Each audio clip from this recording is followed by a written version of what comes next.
Terima kasih masih bersama kami. Mantan Menteri Keuangan Agus Martowardoyo hari ini menjadi saksi dalam sidang korupsi proyek Hambalang dengan terdakwa Andi Malarangeng. Agus bersaksi dalam perihal pengajuan kontrak anggaran tahun jamak proyek Hambalang ke Kementerian Keuangan. Dalam audit investigatif tahap pertama dari BPK yang disebutkan ada pelanggaran dalam persetujuan kontrak tahun jamak tersebut.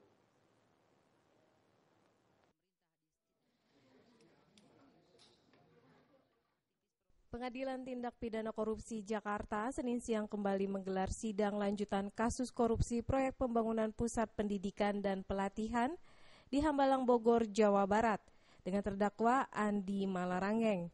Sidang kali ini beragendakan pemeriksaan saksi. Salah satu saksi yang dihadirkan adalah mantan Menteri Keuangan Agus Martowardoyo. Dalam kesaksiannya, Agus ditanya soal kontrak tahun jamak proyek Hambalang. Agus mengatakan ada kelemahan dalam proyek tersebut.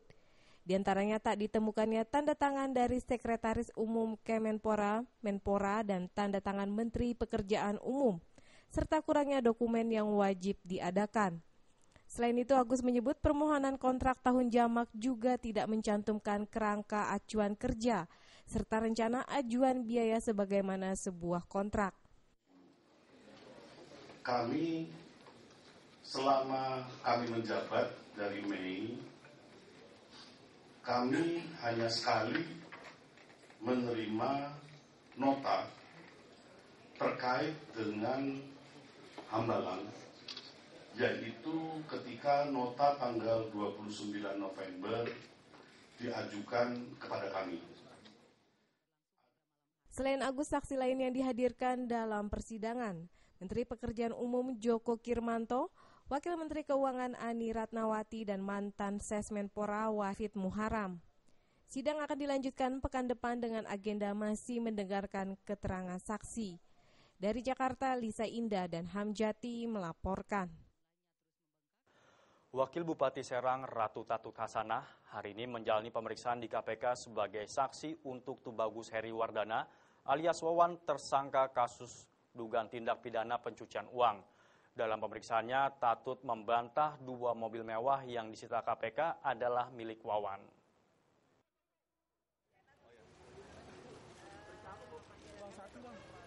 Tim penyidik KPK Senin pagi memeriksa Wakil Bupati Serang Ratu Tatut Hasanah. Adik Gubernur Banten nonaktif Ratu Atut Hosia ini datang ke KPK sekitar pukul 9:45 waktu Indonesia Barat. Saat tiba, Tatut tidak banyak berkomentar. Ia hanya mengatakan dirinya diperiksa tersangka kasus dugaan tindak pidana pencucian uang Tubagus Heri Wardana alias Wawan. Tatut baru berkomentar usai menjalani pemeriksaan. Kepada wartawan, Tatut membantah 2 mobil mewah masing-masing bermerek Mercedes-Benz adalah milik Wawan.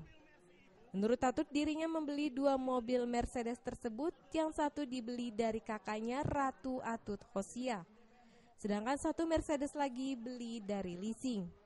Bahkan dalam pemeriksaannya, Tatut mempersilahkan tim penyidik untuk memeriksa kelengkapan surat jual belinya. Waktu itu tuh ibu belinya dari siapa, Bu? Dari showroom atau? Tangan Bu. Kamera. Ibu Dato, kan yang warna hitam itu leasing. Kalau yang satu lagi itu dari mana ya, Bu ya? Punya Bu Atut, tahun 97. Oh, dibeli dari Bu Atut. Ya, yang gold itu ya, Bu ya? Yang silver. Yang AHA. Oh, itu dari Bu Atut. Sebelumnya, KPK menyita 2 Mercedes-Benz dari rumah Tatu di Jalan Tubagus Ismail 8 nomor 1, Coblong, Bandung, Jawa Barat. Saat ini, kedua mobil itu sudah ada di lembaga anti korupsi tersebut. Dari Jakarta, Ade Tata Permana melaporkan. Masih dari kasus korupsi, pemirsa. Rizal Jalil hari ini resmi menjadi Ketua BPK yang baru menggantikan Hadi Purnomo setelah dilantik oleh Mahkamah Agung. Menanggapi kasus yang didera Hadi Purnomo, Rizal memberikan dukungan moral kepada Hadi dan menyerahkan kasus ini kepada KPK.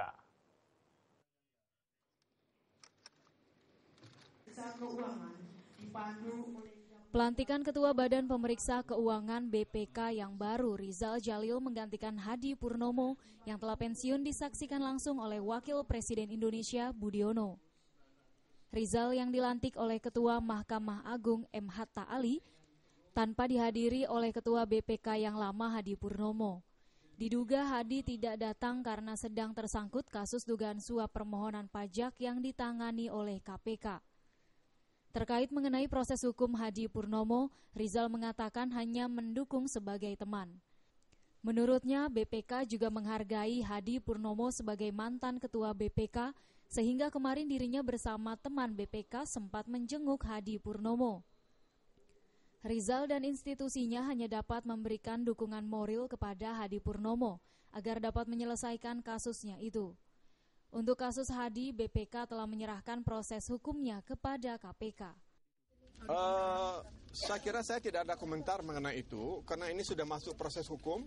Posisi kita adalah menyerahkan sepenuhnya kepada KPK mengenai masalah itu, dan secara institusi tentu saja kita siap membackup KPK, ya. Dan kepada Pak Hadi, saya sudah datang secara pribadi dengan teman-teman, tentu kami sedih.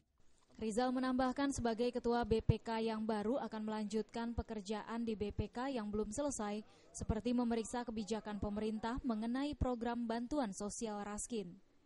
Sementara untuk kelanjutan kasus bailout Senturi akan diproses bila ada permintaan kembali. Dari Jakarta, Wahyu Sadiatmoko melaporkan. Jangan beranjak dulu pemirsa, di segmen terakhir kami masih memiliki sejumlah informasi lainnya. Tetaplah bersama kami.